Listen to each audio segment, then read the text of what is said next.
Oh, okay.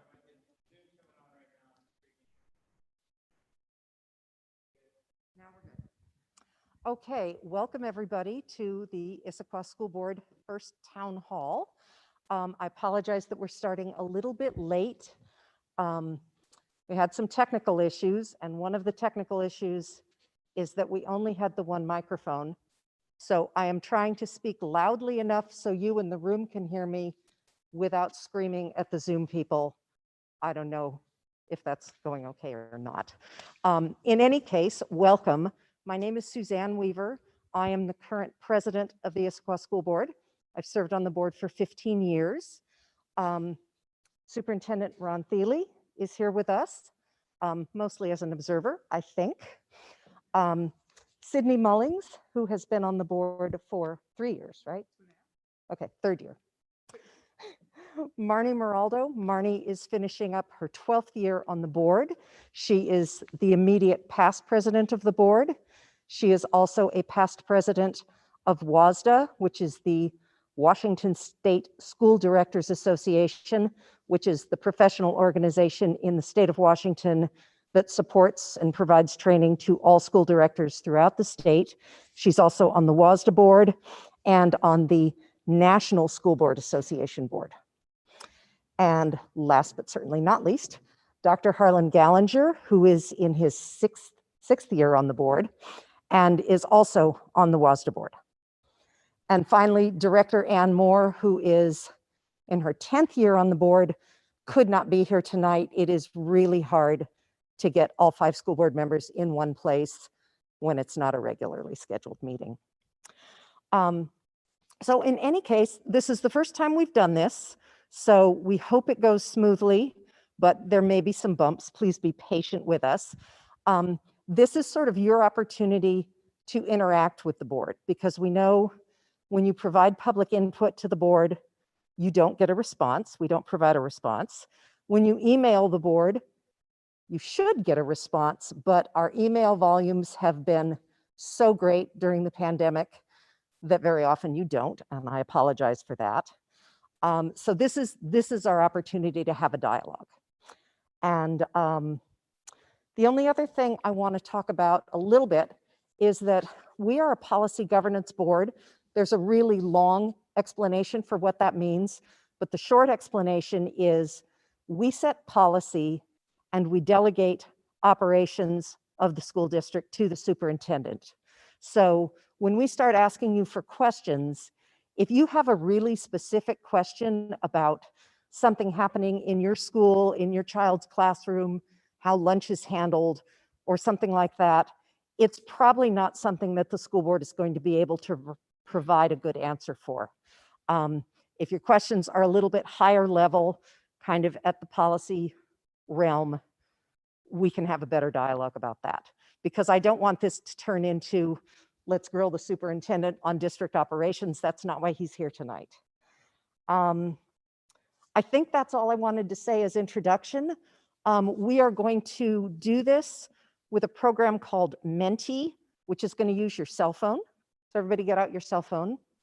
I'm going to hand it over to Dr. Gallinger because he knows how to do it and I don't. And I am going to ask, just for this first go round, that if you're watching at home, please don't try to interact with the Menti because we're not sure what would happen and the whole thing may explode. If it works really well this time, we will try to do this again and provide a way for you to be more interactive from home. But give us a little grace on this first one because we're still working out the bugs. Thank you. So behind me, you see hope you've logged on to the internet, guest access if you need to, and you're gonna go to menti.com. And we're gonna start really easy with a question. And when you get to this page at menti.com, you'll type in the code that you see at the very top of the screen.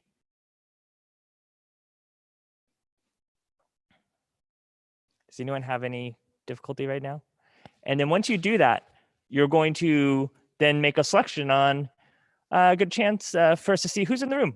And you know, you maybe have multiple hats, but tonight you have to choose one hat to wear tonight. So parent, teacher, a non-teacher staff member, community member, student. And to follow up on what Director Weaver was saying about why we're not doing this both at home is that you see we have roughly about 20 people here in the audience. And if there was, let's say 100 people at home, the home people would be overwhelming the rankings when we actually want to talk about whatever you guys who are here want to talk about. Okay, so we see that it's 10 parents, 3 staff members, 4 community members, and 2 students. So another easy question for you is, so where do you live? So are you in the Liberty High School feeder pattern, the Issaquah feeder pattern, Skyline, or you don't live in our district boundary?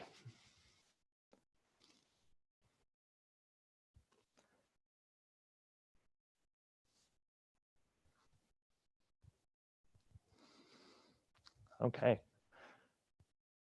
So mostly Issaquah, some Skyline and Liberty, and then a couple live outside. So now we want to give you a chance, and this is where you can free text for us, and we will be able to see them as what do you hope to get from tonight? And we're gonna ask more detailed questions in a moment, but it's just sort of simple, sort of like, you know, what do you hear and what do you hope to be able to walk away with?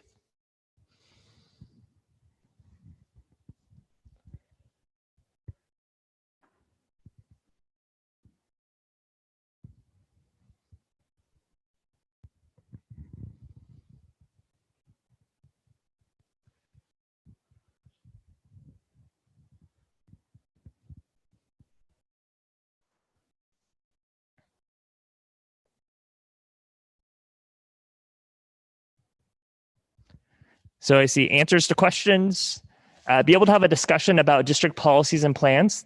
Thanks for creating this opportunity for our community to come together. Answers to important questions, transparency, action.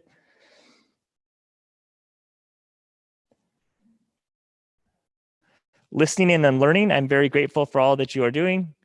Levy 2022. Answer to question, policy clarity, transparent answers about planning, meaningful and respectful exchange of opinion. Stephen, do you think you could just toggle up on that a little bit? So just use my screen on the computer. Can you slide up? It's a touch screen, so you can just slide up with your finger.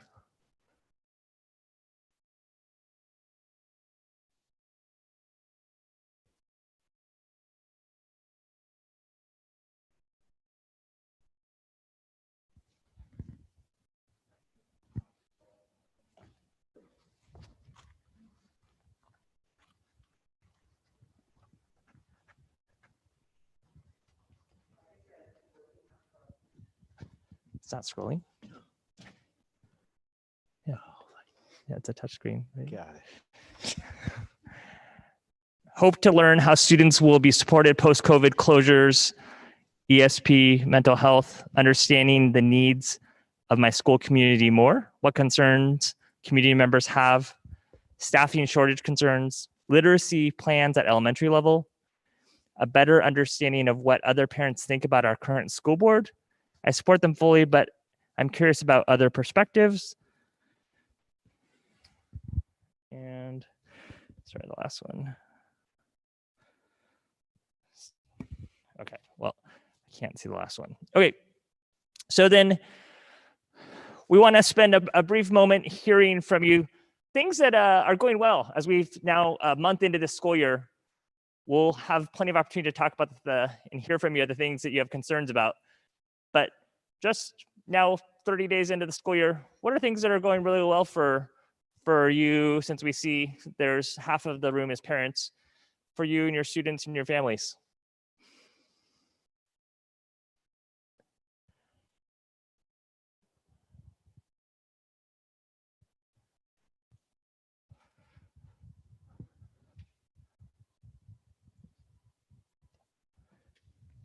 Getting back to normal school patterns, it seems that COVID mitigations are working. Everyone wearing masks. Students are in school. Students are thriving, being back at school. Nothing.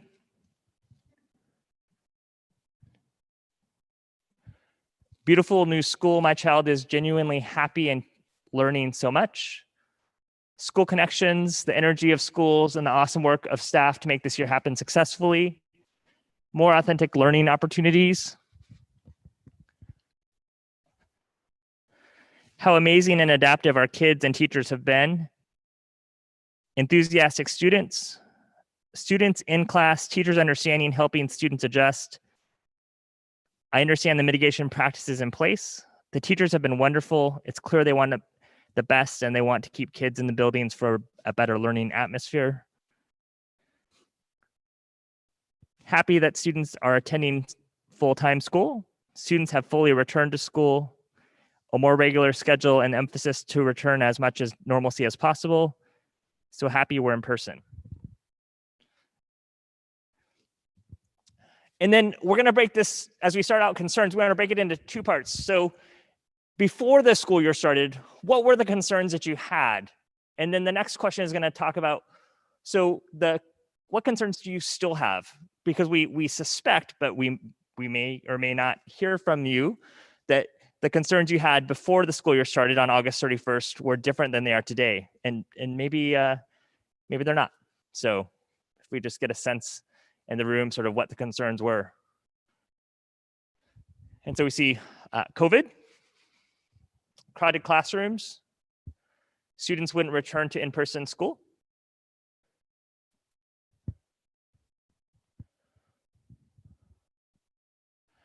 That school would not be in person, overly restrictive rules. I was very concerned school wasn't going to be full-time in person, actually starting fully in person, rough transition back, whether they would be so many restrictions that they took the fun out of school, COVID mitigation plans and having the instruct both in person and online. That's okay. There were a lot of anxiety in the community about school being remote, COVID mitigation, student mental health supports, scaffolding for students given different experiences during remote learning, behavioral health of students and staff, anxiety, for example, equitable access to technology throughout the school year. There would be too restrictive safety rules, too many restrictions that made it tough to have normal experiences. How could we keep everyone safe? Thank you for that. And so now we want to hear from you. What are ongoing concerns that you have still, now a month into the school year? Some of you, largely the things that you just mentioned on the previous slide, may have been resolved, and some maybe not. And now maybe there's new concerns that you have. So now that we're 1 month into the school year, what are ongoing concerns you have about our return to in-person learning?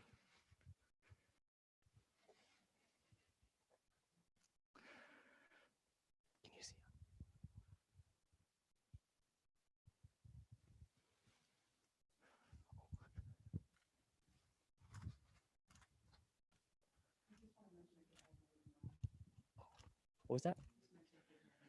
Oh, yeah, yes, the Menti is set that you can add more than one of concerns that you have. That's the plural. Thank you. Do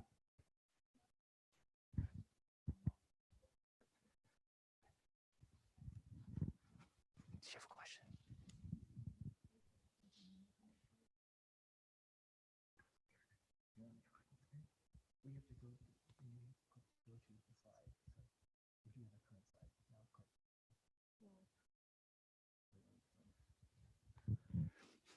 COVID-19 case reporting is too late. Accurate count of COVID cases in school. Too short lunch periods for kindergartners in school. Blaming ISD board for this. Concerned about returning to remote learning. Backup learning plan when COVID-19 cases increase. Large class sizes, access to tech. Cooper issue is being ignored. Mental health of students, see a lot of anxiety and depression at secondary level, overcrowded classes. Kids sit too close together in classes. Way too many restrictions given our high vaccination rate and low community transmission. A potential vaccine mandate for students, too many kids in classes causing crowding, mandatory vaccines, learning loss, especially among LRC2 kids, no homework given to elementary schools, concerns that we would go back to remote learning because I really think in-person is best and it's going well in my opinion. The mental health of our kids, they've all been through a trauma and I wish we had more resources for students all ages. No real plans, children being taught things in school that school should not be teaching. Thoughts and ideas are not diversified. No plan to have kids catch up on lost learning. Increased student behavior concerns. Transparency on class sizes, they are huge. Not paying attention to previous plans to improve academic and learning. Behavioral health of students. Resumption of overly restrictive COVID measures. Kids are way behind. Staffing issues in special education. Not enough support or staff. Vax mandates upcoming. Potential vaccine mandate without opportunities to opt out. Reasonable expectations, especially among high schoolers. Not enough support or staff. Kids are way behind. COVID case reporting is only people on campus who without masks within 3 feet of others. Principals spending so much time contact tracing. IEPs not being honored due to lack of staffing. Vaccine mandates for kids. Curriculum being taught in class, not addressing IEPs. None curriculum is appropriate and wonderful. Staffing shortages. Need longer lunches for elementary students, especially younger ones.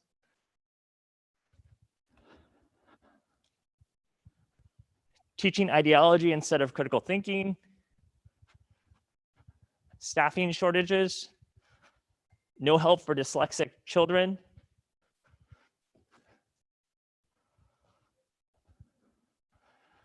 Okay, and then now here's the part that we want to have you frame for us. Questions that you have for the school board that you would like answered tonight. And this is for every one of you who made the effort to come here tonight. We want to make sure that we do answer as many questions as we possibly can. And so we honor the time that you're here. So if you would pop in the questions you have here. The next step is just like if you saw the last screen, there was a lot of common themes we saw.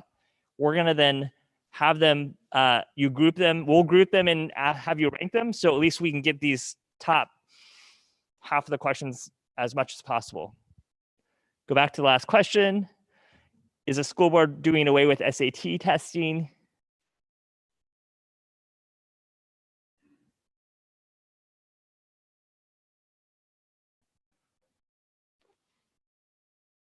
Short lunch periods for elementary.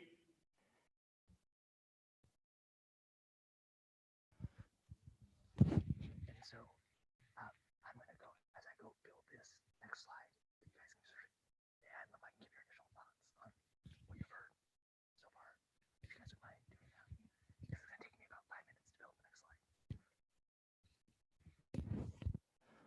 slide. How many COVID cases before we return to remote learning? What does the district plan to do about sporting events? The first football game at IHS was poorly managed.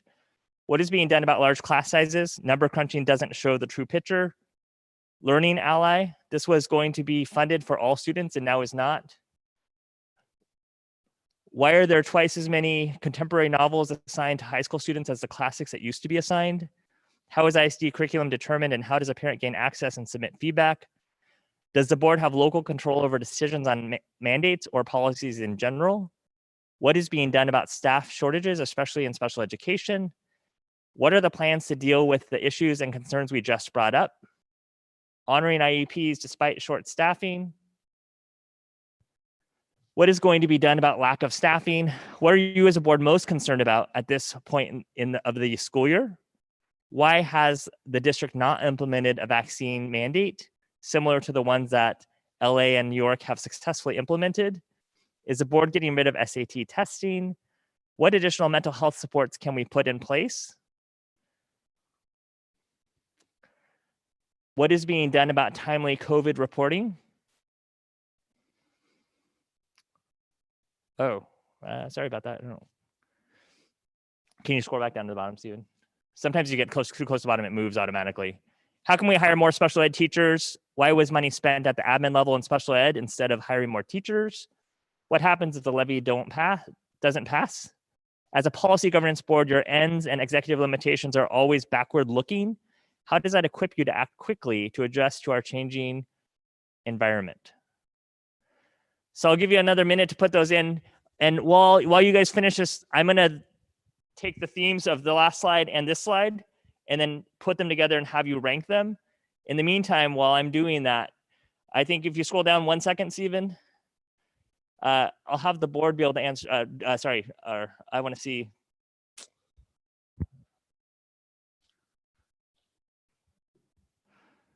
Can you go down just a little bit? What are you as a board most concerned about at this point in the school year? I think it's a good way to launch into sort of our initial reactions to what we've heard so far. And I'm going to build this next slide so you can. Right. So as he's building them, I think we're each going to take a moment to talk about what we're concerned about at this point in the school year. I think for me personally, it's really about how are we going to, or how are we mitigating learning loss from last year? So as your student sits in a classroom, maybe they're in an Algebra 2 class and they didn't quite catch everything from the last, even the end of Algebra 1 back 2 years before. How are we helping kids be able to measure where are they at personally to be able to catch up to where they need to be? So those are kind of some of my concerns about how do you continue to move forward in your education if there are gaps in the past year and a half. And so I think those are some of the things that we're having discussions about with the administration, and look forward to seeing more plans. But that's my number one concern. Yeah, I mean, obviously, oops, that's an important one. I guess I will surround that because that's ultimately where you have to get to. And so I'd say coming into the year, I absolutely shared the concerns around COVID mitigation and safety and teacher, staff, student safety in the buildings, and making sure that we could make those mitigations work and work successfully. I agree with one of the messages earlier that it's good to see that we're having really good successes in a number of the buildings. I think after that, which we can't let up on because that keeps us all in the building, I think that it is important to think about what are the environmentals that create the situation to get to make sure we have learning and to make sure we can deal with some of the any learning loss per student. So for me, I think next, in order to facilitate that environment, it is about hiring, resourcing, class size, and the other surrounding resources, mental health, et cetera, to ensure that we can have a stable and sound environment in order for that learning to flourish. Well, I agree with everything that was said so far. I will add that I have concerns about our students' mental health, our students' levels of anxiety. I mean, going through a pandemic was a trauma. It was traumatic for our kids. It was traumatic for us. And I want to make sure that our students have the resources they need to work through all that. You know, we have counselors, we have mental health people. I want to make sure that students know how to access those resources and get the help that they need. And then obviously I would go along with addressing the learning loss. We know that remote learning was not as effective as in-person learning. I think for the most part, our students are thrilled to be back. So some of that is addressing that trauma and mental health, but there's obviously more supports that our kids need, and we need to make sure that they have them. And for that matter, our staff needs some of that too. And I guess the other thing I would say is last year was really difficult, and we had people way over here and we had people way over there, and we need to bring our community back together. We need to bring our school community back together and refocus ourselves on our overall goal, which is what's best for our kids, and get away from the, I wanted this, I wanted that. Nobody was happy last year. So you need more time? He's giving me this. I'm going to throw out one other thing on these questions just because it's a pretty easy answer. And then I'm going to hand it back to you guys, which is there were a couple of things about vaccine mandates. Vaccine mandates are not determined at the local level. That's all the vaccines that are required for kids to be in school. That's determined by the state. And I'm blanking on which is it the Department of Health. Department of Health. Okay, I was thinking State Board of Ed, but it's Department of Health. So that is not a decision that we make at the Issaquah level. That is a decision that would come down from the state, and I would assume that it won't come down from the state until those vaccines are completely approved and no longer experimental, or whatever the word was that they used. I do think the Department of Ed also works in conjunction with the Department of Health on the Yeah, vaccine so mandates. I think you're right. yeah, you weren't in the microphone. So State Board of Ed and Department of Health work together on determining those mandates. So that is a question that is outside the purview of our school district or any school district.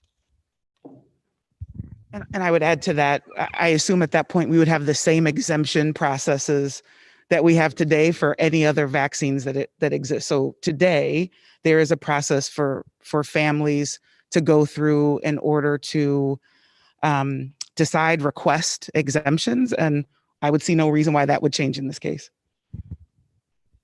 Right. And I would say really around all the mitigations that we have in the school district come from the Department of Health. And because except for Dr. Gallinger, the rest of us do not have the medical expertise to be deciding for you what is best for your student and what's best for staff.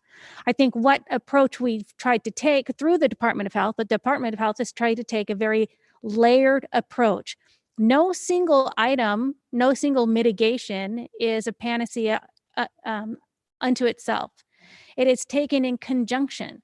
So it's not just mask wearing, it's mask wearing and vaccination and social distancing and our HVAC systems, which are, we have some of the best HVAC systems in the state, probably in the nation, because of the wonderful opportunities that you all have provided in creating newer, more modernized buildings for our students. So it's a combination of all those mitigations. And so we have tried as a district and as a system to ensure that happens. We've also tried to make sure through the support of Dr. Gallinger, through the support of community health providers, to make sure that we make vaccinations accessible. So we did that both for our staff and for our older students by hosting clinics over at Issaquah Middle School. To be able to say we want to support the opportunity for people to get those vaccinations. Again, another mitigating layer. So I might not have captured your individual when I tried to group them as best as I could. So there are 11 up here for you to rank. And so now you can go into Menti and you can start choosing them in priority order. And that way we assure that we'll get to as many questions as possible, but certainly all the top questions that are here. Like I said, this is the reason why we didn't do this hybrid at home, because there are 50 people at home right now currently watching, and we wanted to make sure that your questions were answered first. Sure. My opening thoughts here while you guys rank these is I am super happy that I was wrong about where we are from a case count standpoint 4 weeks into school. I was exceedingly concerned, especially about our middle schools, with our 6th grade classes not being vaccinated just based on age eligibility. And hats off to our superintendent and his team and every principal and teacher and student and family in our district that are following all those layers of mitigation that you alluded to, that has really allowed this year to launch and be as successful as it has. Will we hit bumps along the way? Probably, but we're off to a really good spot. And the fact that now in King County, wearing my healthcare hat, we've peaked 3 weeks ago. We're seeing less pressure on our health system that we had before at the start of the school year, and our R0 continues to be below 1. So that shows the forecast for future spread is continued decline. So that makes me really excited. And so these may continue to change, but I don't think they'll change too much. We'll leave it on this slide for a while as we go through. And so what we see as far as what questions you want most answered tonight. So I'll read them in order right now. And so it says curriculum in high school / book selection, eliminating SATs, vaccine mandates for students, COVID mitigation concerns, return to remote learning, timely COVID-19 case reporting, special education staffing concerns, large class sizes, local control / policy governance model, special education delivery for IEPs and dyslexia, and short elementary lunches. Yeah. A return to remote learning. And so what we want to do is now we have a good sense, these may continue to change as we go through, but we have a sense of where to start. And so what we'd like is, if you had this concern, we would like you to be able to raise your hand and then share what, like, your basically ask your personal question so we can answer it in that way, because we don't really know exactly the nuances of a question that you have. And so we would like to give you the opportunity if you would like. So for someone who had a concern about returning to remote learning, if they wanted to raise their hand to ask that question, that way people at home could hear it, and then we could answer your question. Anyone wanna, if you would mind introducing yourself and where your feeder pattern is, that would be helpful for us. Official microphone. I'm Marina Subaya. It's really awesome to see you guys in person. Maple Hills Elementary. And return to remote learning, it just feels kind of traumatizing after last year. I know there are certain state mandates that if occur, we would have to be obliged to, but that aside, I want to know that the district is committed to at least having in-person options along with remote options, unless you are mandated to otherwise from the governor, because to avoid last year. I'm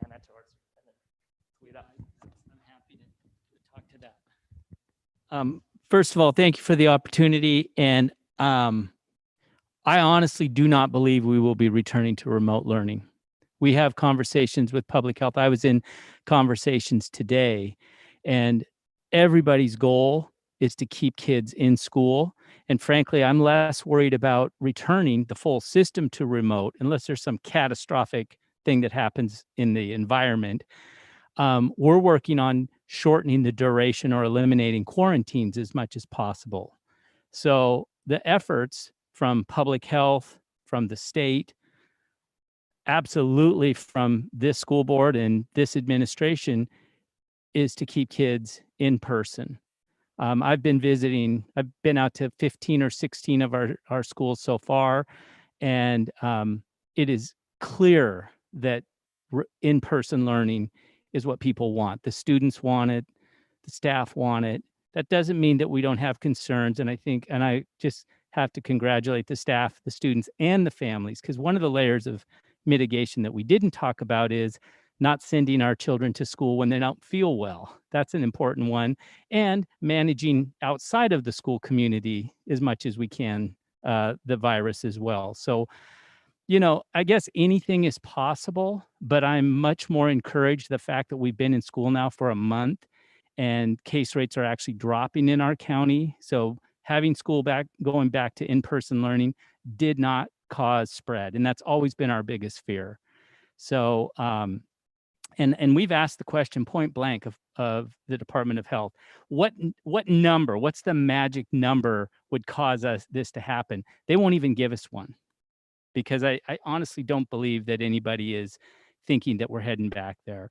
If you listen to the CDC and to the American Pediatrics, I think one of the biggest learnings we had from the experience last year was just how detrimental it was to the health of our students. So I'm not overly concerned that we're going back. I don't have a number for you that what would cause it, but we're going to continue to do everything we can to keep schools open as the board directed us last spring, 5 days a week, full time. Yeah.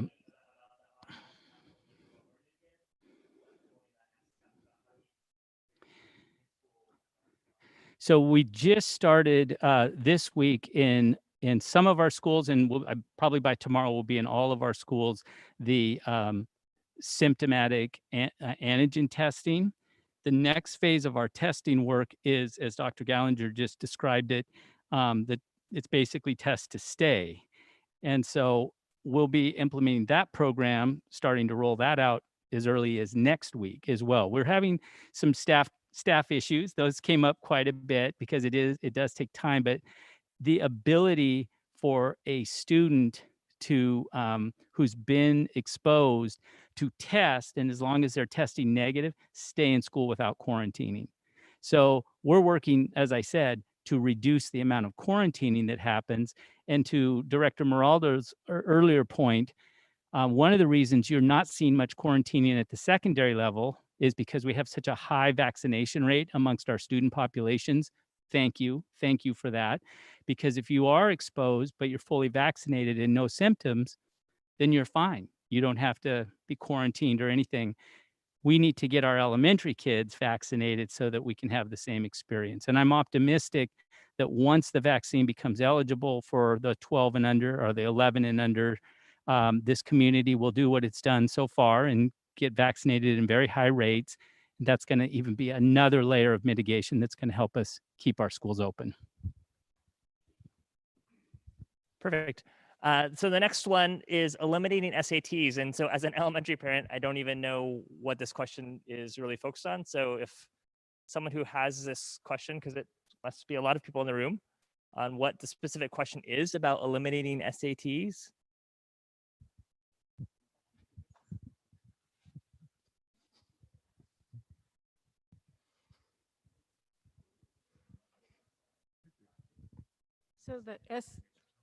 So I'm Dr. Wendy Giora. The SATs are used for students in high school that are applying to colleges. They sort of test how well they would probably do in college. Oh, I thought you said you'd. Oh, is the district eliminating that?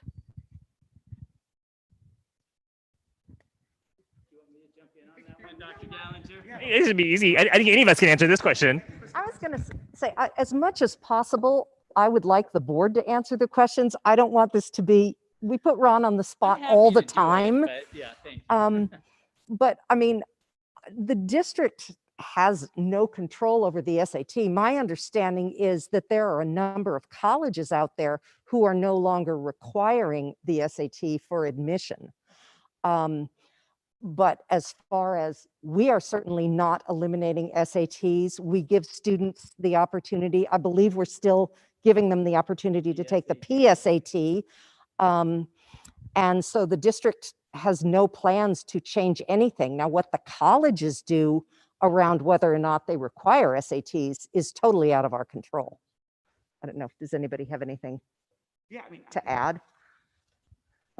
I just would underscore that we certainly spent some time during the COVID period. One of the big concerns that came up from parents was, what will this mean for my student applying to college? They've been out of school, they've been remote, I'm worried about their competitiveness. And so we had a really good work study, I believe, fairly early on in the pandemic to get after that exact point. And in that conversation, we talked to, I think it was UW and maybe another school, their admissions, to talk about what were their plans, their policies, their concerns as kids were coming out of this period of remote learning. And one of the things in that conversation was, one, there was many conversations happening at the university level to revise how they were looking at admissions, to broaden the understanding of the transcript, to relook at really the viability of tests like the SAT and ACT and how predictive they really are. So across the country, many colleges and universities are dropping that as a protocol altogether. Yeah, I think some of the other items that coincide, I think, with the PSAT is really important. I think one of the things is through definitely the support. Janelle, correct me if I'm wrong. At least initially, the Issaquah Schools Foundation was helping us so that students who couldn't afford to take the PSAT could take it. It's being given during the school day so that there is no access hindrance there. And that's important because that information goes back to a student who may not have been considering college as an option. It also alerts colleges so that they can see, based on the PSAT scores, the likelihood of them being able to do well on the SAT and the interest they might have in pursuing that student for their college, including college scholarships. So it can really reduce a barrier to students who may be thinking, I can't afford to go to college. I don't know if I would ever even get any scholarships. And it's rooted in that. So being able to provide that as an opportunity for all students is really, really important to us. And that's part of the equity. When people ask, what do you mean when you talk about your equity work? It's not about curriculum. It's about the experience of students and what are they experiencing. And one of those things is how do we break down opportunities for them to succeed after they leave us? As I walk down to ask the next question, I agree with all of those things. And, there's multiple pathways to mastery. And one of the ones that our State Board of Education has talked about is having SAT, ACTs be part of that for high school competency. So why would we ever remove an opportunity like that for our students to be successful? So the next question was, I'm going to skip COVID mitigation. I promise I'll come back to that. There's a couple other COVID ones, but I want to get to the special education staffing concerns. So that was a frequent one. And we've heard that even from our staff as we've done a staff listening session yesterday morning. So if there's someone who wants to ask their question that particularly focuses on special education staffing, that would be great. And if you just, again, introduce yourself and what feeder pattern you are, that helps us. Hi, my name is Jessica Braswell, and I am also in the elementary level. So most of the elementary questions came from me. My daughter is an ECE. She has autism, pretty moderate. And I appreciate the school system so much for how much support she has gotten. And she's in her second year ECE, and she was eligible for the B2K, which is the Bridge to Kindergarten program, which is amazing. It's in its second year. And but I actually just had a phone call today from the school just saying that she hasn't had access to a lot of her IEP because they don't have staff. And so have been hearing this a lot across the board from a lot of our special education families. Now that I'm in the family of special education, I've created a couple of Facebook groups actually for our schools. And I just keep hearing over and over again that our special education students, not just at the elementary level, but beyond, are just being affected by not having enough staffing to help them with their IEP goals.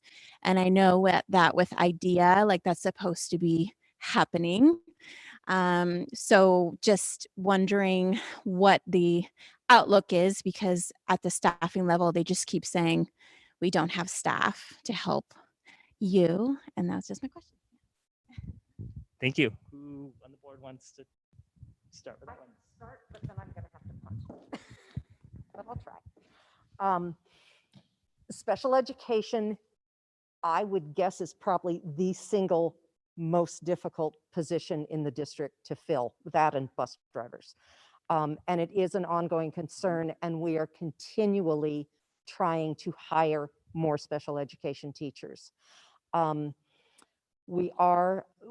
There's a whole process going on right now that all the kids with IEPs are having to be reevaluated.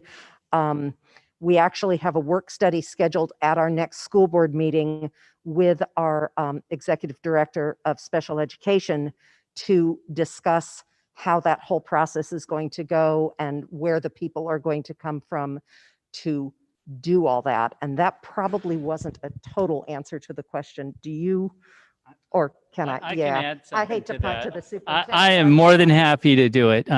We currently have a number of special ed openings. If you go to the district website on employment, it is absolutely a problem. I agree with the staff and those concerns. We are going to be talking about the special education recovery process that's in place.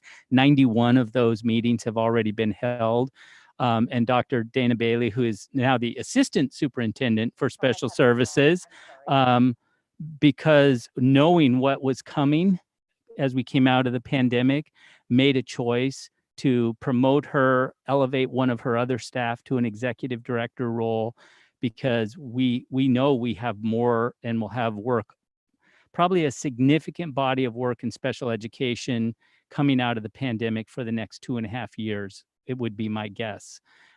So it's a process. We are trying to find folks. It was noted too, I know in one of the questions about central office staffing, right now, a fair amount of that central office staffing is covering classes. So they're not even able to do the job that we've hired them to do to support the teachers that are out in the classroom. So it's a challenge. I wish I had a magic answer for you. We need more education, special education folks going into that field and willing to come and work for us. It is not unique to the Issaquah School District. I'm sorry to say it's a problem across the nation, but it's not for lack of trying. And every time I have a mic in front of me, I hope people are listening and saying, hey, if you've got it, we have a lot of people out there in education who have special ed credentials who are not teaching in special ed as well. So it's a multi-layered problem. There's a ton of work being done to try to address that to the best of our ability with the levels of staffing we do. We need more paraprofessional staff as well to support the teachers and the students out in the classrooms. So that's another entry point into the profession that I would encourage people to consider if they have a desire to work with children with special needs.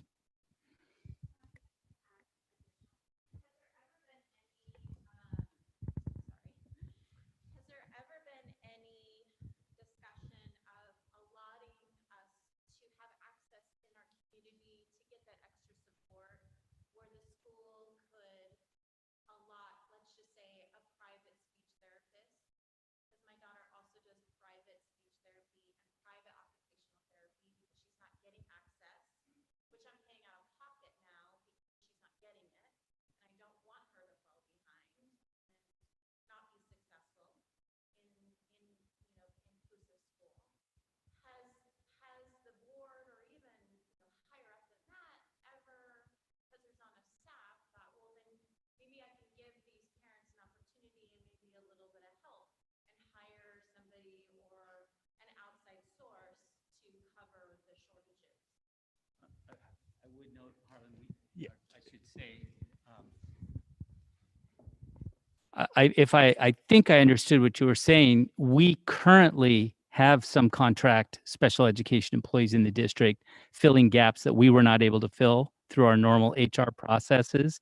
So now some of these private folks, they have no interest in coming to work for us. But we do use some what we call agency staff, speech language pathologists, school psychologists. We would prefer to hire them as our own full-time employees that work under the umbrella of the Issaquah School District. Sometimes that happens. We hire an agency person and they actually come to work for us. Sometimes my teachers leave to go work for agencies because it's just different terms of employment. But we are willing to try just about anything. And so we do have some agency folks that actually work for us now. And I would, yep. Sorry, I didn't, yeah. So the question was, yep. So the question was that, is there a way for the district to support access to private supports for therapy and interventions for our special education identified students when the district is so short-staffed that they don't have the ability to do it currently, was the question. And so our superintendent answered the question. I think the thing I would follow up with wearing the funding hat is we already spend over $6 million of local levy dollars that the state should be paying for basic education. So the issue is we do have, unfortunately, a limited capacity from a financial standpoint to do that. When we have 8% of 20,000 students that are special education on IEPs, that's a big number of families. And so how would we do that equitably, I think would be the big question. Of course. As somebody who was a mom of a special ed student the entire time, I think it's not just the state funding, it is really the federal funding. Write your Congress member. It is, to me, I'm going to use a very strong word. I think it's abhorrent that they come, they say, oh yes, your student is important to us. We want to go ahead and provide special education. We promise we will give you 40% of the costs. The highest I've ever seen while I've been on the school board is 17. Right now it's 14. Imagine if they actually funded 40% of the costs. We'd be able to say, absolutely, go to an outside agency. And we are running, and there's nothing up here about our finances, so I'll take the opportunity now. We're running a $16 million deficit this year, which we cannot continue into the future. And so it doesn't provide us the opportunities to be able to fund things that we should be funding, that we want to be funding, or that need to be funded. We can't pay a stipend to special ed teachers. It seems to be enough to get them here. Like, what can we do to draw them in? So it's all of those problems. And ultimately, especially from a board standpoint, the one it comes to is what do we have in our budget to be able to do as well? And that one really, really concerns me. And I would say to every one of you, even if you don't have a special ed student, it impacts the whole system. And we should all be writing our Congress members, asking them, when are you ever going to fund special needs students? Was this a follow-up question on this topic? Yes. Okay, if you stand up and introduce yourself. My name is Emily Freet, and my feeder pattern is Issaquah High School. Let's not forget about Gibson Eck. We never hear about it. I really appreciate what you were saying, Director Maraldo, about writing our congressmen and our representatives. And you know, right now we are writing our school board members. And the question is actually a very good one, because what we're hearing two different things, and it's hard to reconcile them, especially when it's your child that's not getting the support that they need. And what we're hearing is you can't hire the people. And so presumably you're not paying a person that salary while you can't hire them. So that money's not getting paid, in wages until you hire them. And, so, when you don't have somebody sitting in that role, not only is our student not getting the services, but you're banking the savings. So both can't be true at the same time. I appreciate the funding model is a true statement, but at the same time, you're not paying somebody in the moment. And so that money's sitting there too. And so, our kids need their support. And so we're writing you, and we need to hear answers that are actionable. And I think that's been part of the impatience of the year. Is it's been hard, but we need to hear the actual, plans, and we would love to. Thank you. Okay, next question was about our class sizes. And I know that's come up several times. We heard it also yesterday from all of our staff. So does anyone who brought forward that want to ask a question particularly focused on class sizes?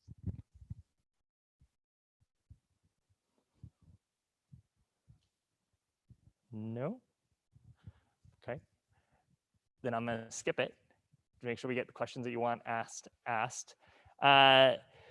Going to COVID-19 mitigation concerns. So not surprising that that's on there. Is there someone that has a question specifically about the mitigation strategies or concerns that they want to be able to ask us?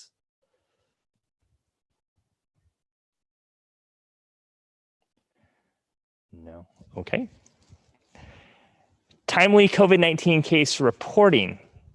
So there's concerns about how timely the cases are being reported in our buildings. So is there someone that has that concern, that has a question that they want to specifically ask? You already got to speak, so I'll let someone else speak. Anyone? Okay. Curriculum in high schools and book selection. So I just lumped that together. There was several comments about curriculum, maybe how it's selected, the book selections, high school comments about classics versus contemporary literature. Was there a specific question that someone had that they wanted to ask?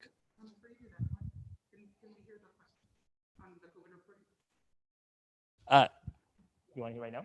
Okay. Thank you. My question about the COVID reporting is, I appreciate I don't know if everybody's seen the new improved dashboard. It's great and it's much more mobile friendly and it has more information. The COVID reporting isn't timely. We are missing two important kind of milestones in that the only time that the COVID dashboard is accurate is probably maybe Monday morning if nothing happened over the weekend. And I think that the idea of the COVID dashboard is to be, timely and actionable for families. And it's not. It's kind of like telling you on Tuesday that your house flooded on Thursday. And the other thing is that we're not meeting the opportunity that the HELSA bill provided, which requires us to tell the people that work for us that there is a case within their workspace within 24 hours. So I just want to remind everyone, did you want to answer? Is that what you? Sure. Yes. Yeah, I actually, I know this one comes up periodically.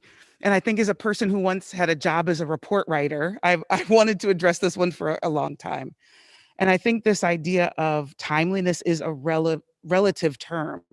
I think what has been a really nice job has been done is providing better access, clear access, easier to access data. And I think that the district has been really clear about when that data will be updated.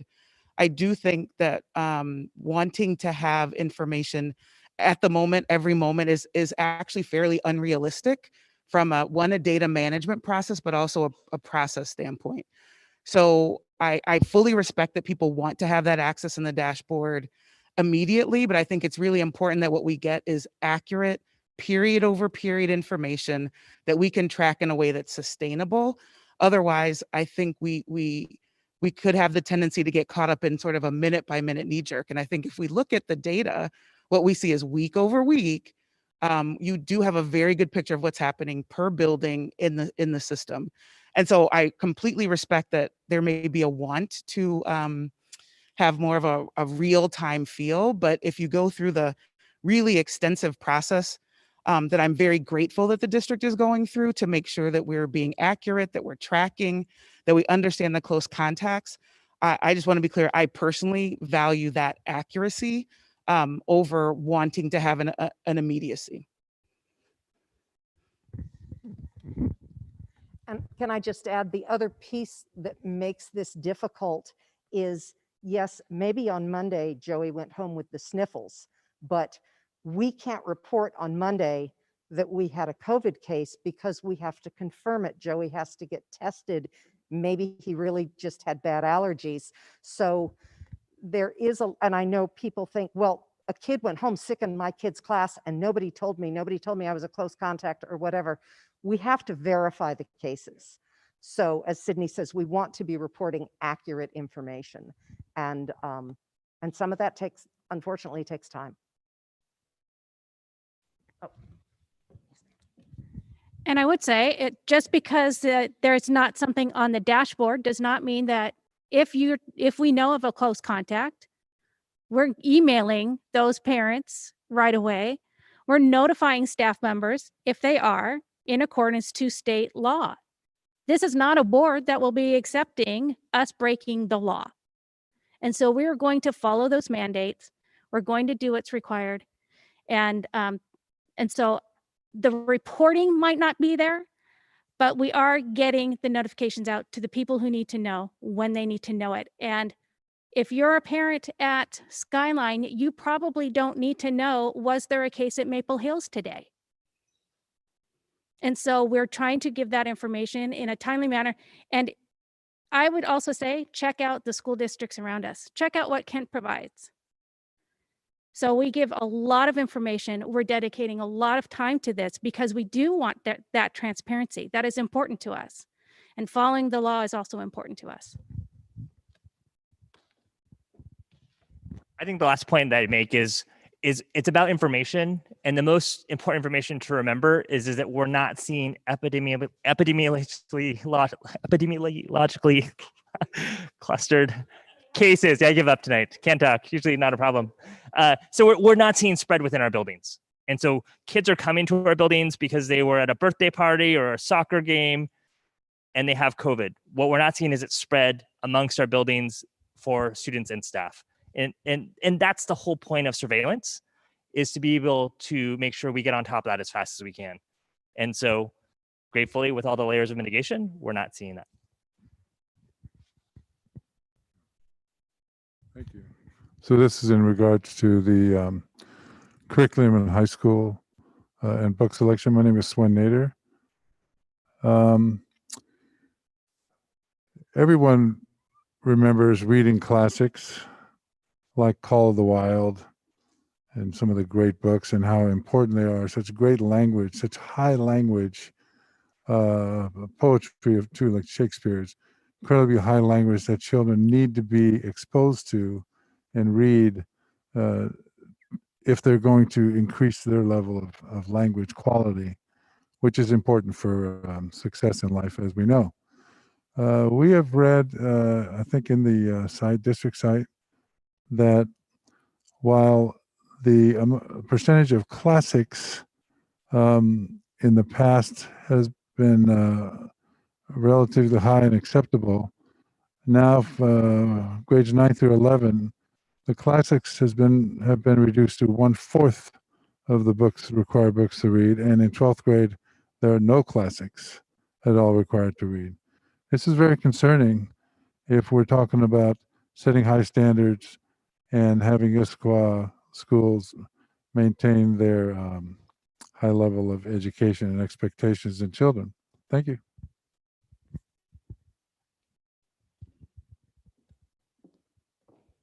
So I'm assuming the actual question then was, why are we not teaching the number of classics that we used to? Is that your question? Okay.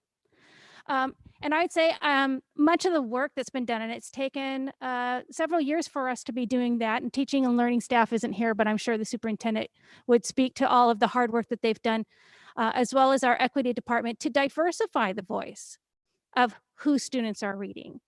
So looking over, you might say, wow, they've cut 3/4 of it, but it's not that we've cut reading. It's not that we've cut literature. It's that we're diversifying the voices of what students are reading, so that it's not all from a similar time period or from a similar viewpoint. Because I think that's where you get into really kind of breaking through what is my known experience and what are other people's known experiences.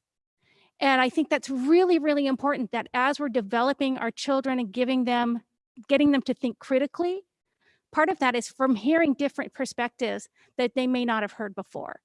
And so that's why you see us taking a look at what are we teaching. We're still teaching the classics.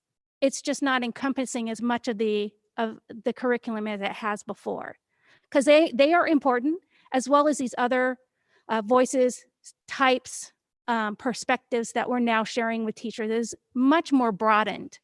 And that's what we're trying to really kind of broaden the experiences. We're looking at the whole child and looking at all of those things that they're trying to learn. So it's not about reducing rigor or reducing what they're learning. It is really about broadening it.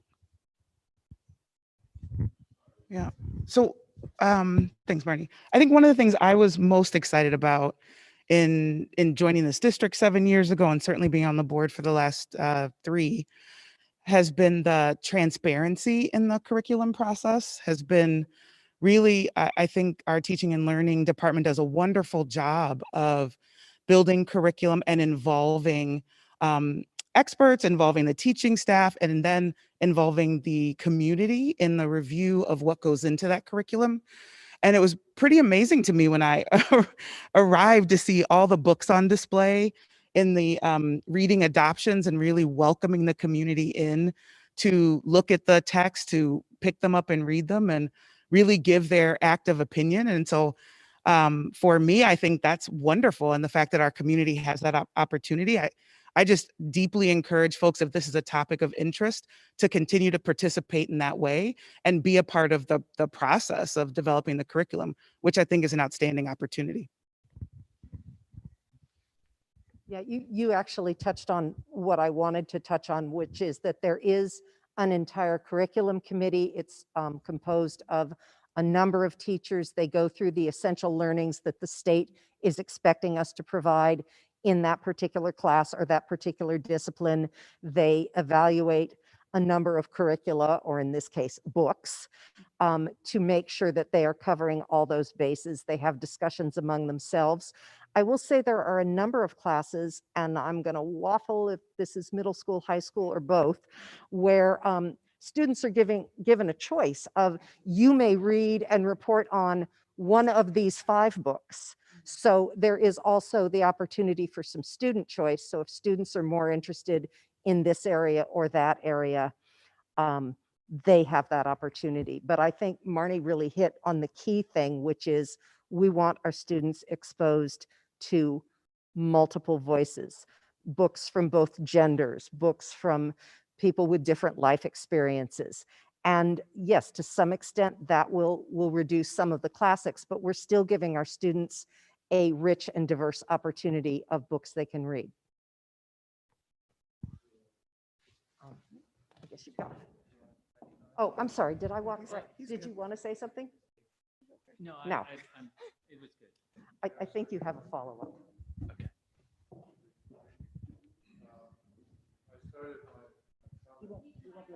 I know. I started my comments with the importance of the classics. Maybe we don't understand here how important those classics are for educating children in language.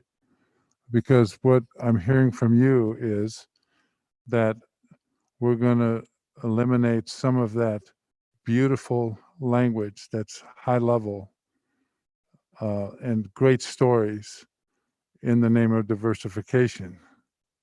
So that's what I'm hearing from you.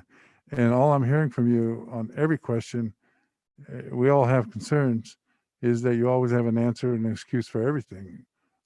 This is something, you know, that is really important to me, and I'm sure many people that believe English is important in school. So it sounds like you are saying that the classics is not that important. We're going to make it of less importance now going forward. That's what I'm hearing. Thank you for that comment. I didn't hear a question in that, so I'm going to go over here. Here's a question over here.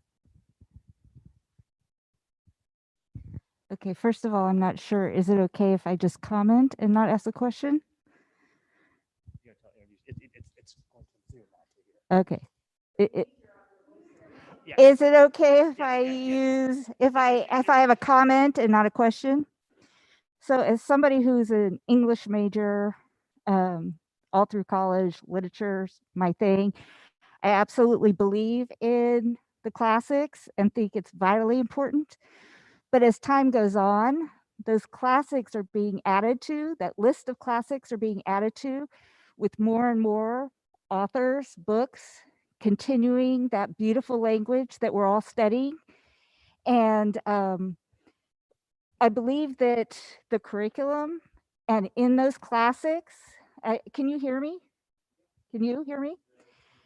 Okay, that the themes that I think that are important in reading those classics, the themes that students are learning by reading those words in that language are continued in the curriculum selection of the new classics that are being built on those years and years of that list. So I definitely believe that those classics, the new ones as well, are being taught and given to our students. And that there's plenty of opportunity for those students to choose other classics as well as the ones that we studied. Alrighty. As we approach 8:15, we wanted to make sure we get a sense of, hey, you know, I really wanted to hear the school board talk about this topic or address this concern. And so wanted you to have that chance here for if we don't have the opportunity to do so tonight in these remaining few minutes that we can capture this for future. Was there another hand going up? No.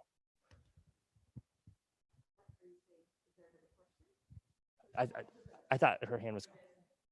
Yeah. So it's for this. Oh yeah. How did behavioral health not? We're gonna talk about that tonight. I'll let you ask the question about it because I was just mistyped because that came up several times. So thank you. So if you would ask that question, but people can put this in while we hear this question and do this answer. We'll just save one of the most important ones for last. Thank you. So I am Lisa Callan, and I have a son who's in the Issaquah High School attendance area that goes to Gibson Eck. And my question that I wanted to make sure hit in the parking lot was also on the list was around behavioral health and what we can do within the school district and connecting to our community partners around providing extended services for behavioral health for our students. Thank you. Who wants to start off with answering that question?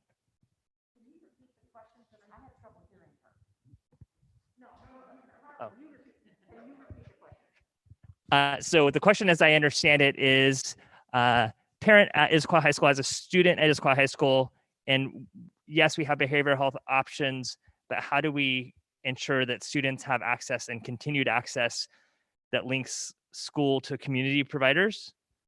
Did that capture it or no?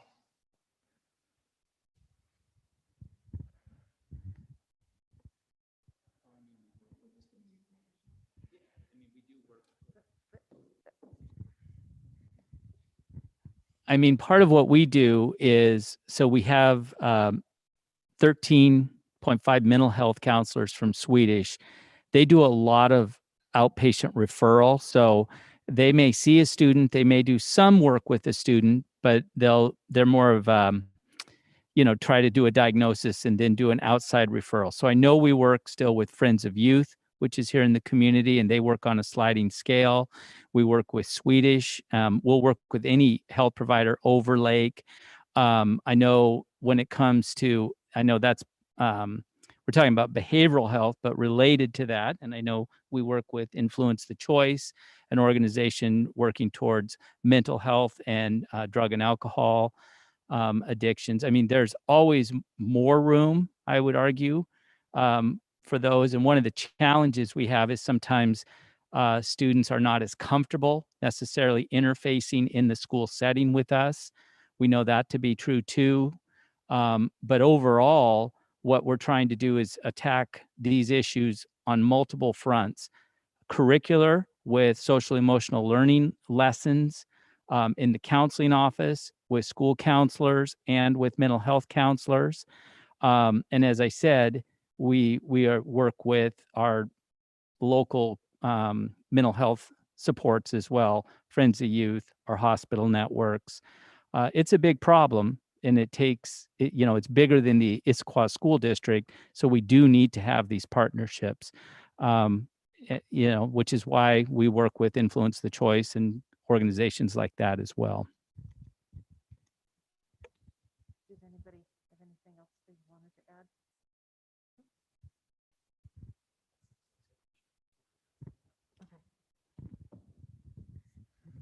And then one that was on the last slide that is now also come up here is a dyslexia question. So is there someone here who wants to ask a specific question about dyslexia?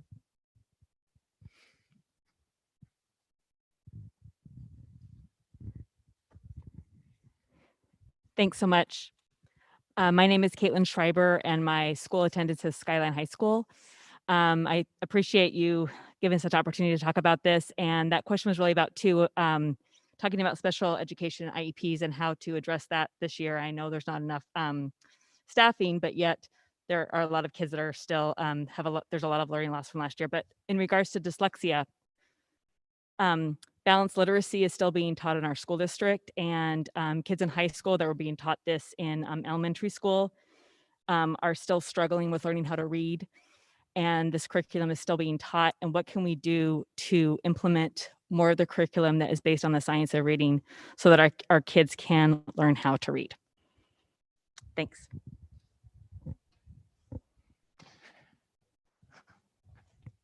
Okay, I'm going to hand off to Dr. Ronaldo. And as I hand that off, I'm going to move to the last slide. So this, I'm not going to read off because this is for us to take back as a board and make sure we address and capture that information. But the next one is going to be for feedback about tonight as we have this last question answered. So I don't know if I have all the answers. I do know that we are working on some programs and it is taking time. And, the pandemic is one of those things where I hate to use it as an excuse, but sometimes it is. So that even back in early 2020, we were really looking at talking with parents and working this issue. I've had friends that along the way that have had children that are struggling because reading is fundamental to all the other learning processes. And if you can't read, it makes things difficult. So I think we've talked a little bit about the curriculum kind of development and how that's done. That's done in cycles as well. So I don't know where that's at, but I do know that our teaching and learning staff is working hard to get to that place and trying to pilot with teachers. Teachers have taken on huge changes to everything that they're doing. Some teachers are telling us I'm a 20-year veteran and I feel like I'm in my first year. So we're really trying to be also conscious of what we're asking all teachers to do because it has been a challenge not only for parents, but also for our staff. And so I've always talked about all means all, and that's all means. And that's still important to me. And I think it's still important for us to continue driving home that we are anticipating better, stronger supports for folks that need more support for reading and looking at what changes we need to make in those areas. So it may not be as timely as we hope. A lot of stuff right now isn't as timely as we hope, but it doesn't mean that we're losing focus on it.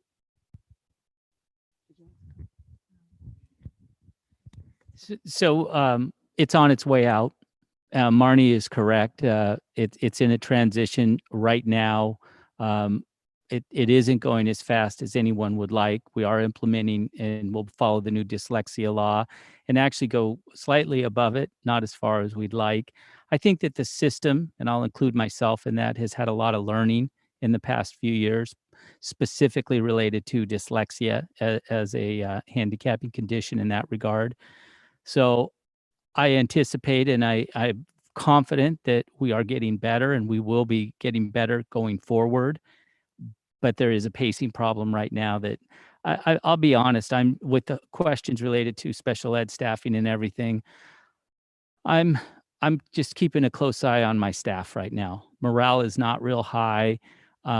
People are feeling real challenged. Director Moraldo nailed it when she said, some folks are feeling like, they're back at the beginning of their career, even though they might be a couple of decades into it. So it's an area we haven't done well in the past. We need to do better going forward, but we do have new materials coming in.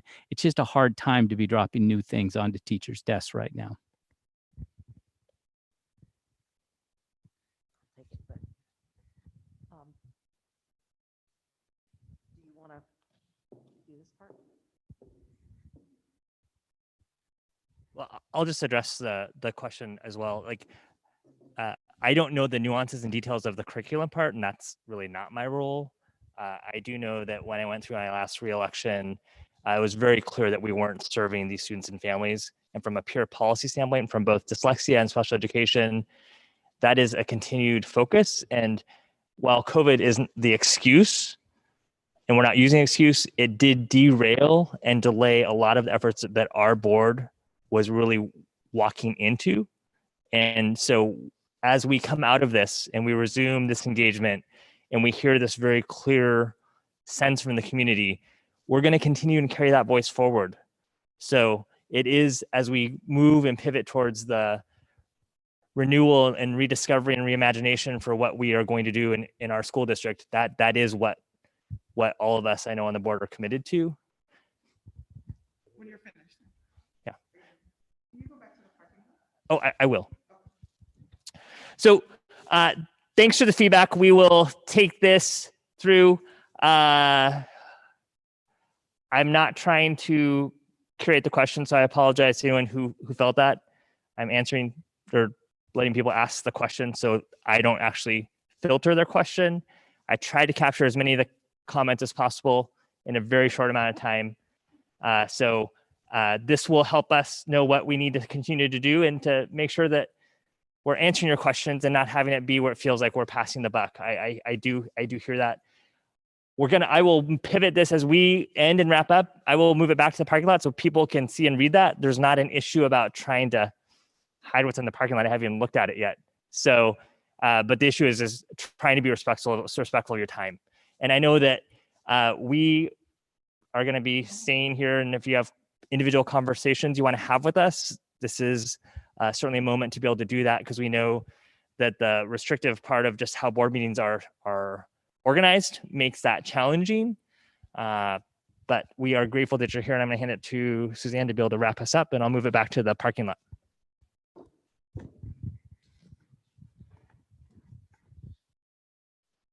Okay, wait, you're going to go back to the parking lot slide? Oh, okay. I want to thank everybody for coming out tonight. Like I said, we were sort of feeling our way through this, and to the extent that, you know, there were issues around how the questions went or whatever else, we will certainly review the input that we got. I think we'll try to do this again, you know, with the lessons that we've learned. I don't know, did anybody have any parting remarks or anything? Otherwise, I guess just thank you all for coming. We certainly appreciate it. And yeah, you're welcome to stick around and yes, okay. A question.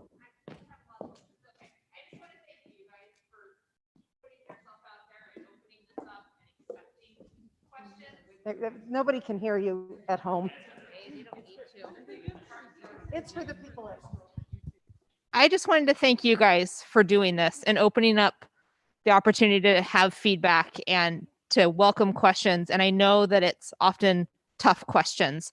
And to speak to Superintendent Thiele's morale question, we are all involved parents in this room, or we wouldn't be here. If you get an opportunity to find something that has gone well, please send a staff member a note and let them know. Everybody can use a little positive feedback right now.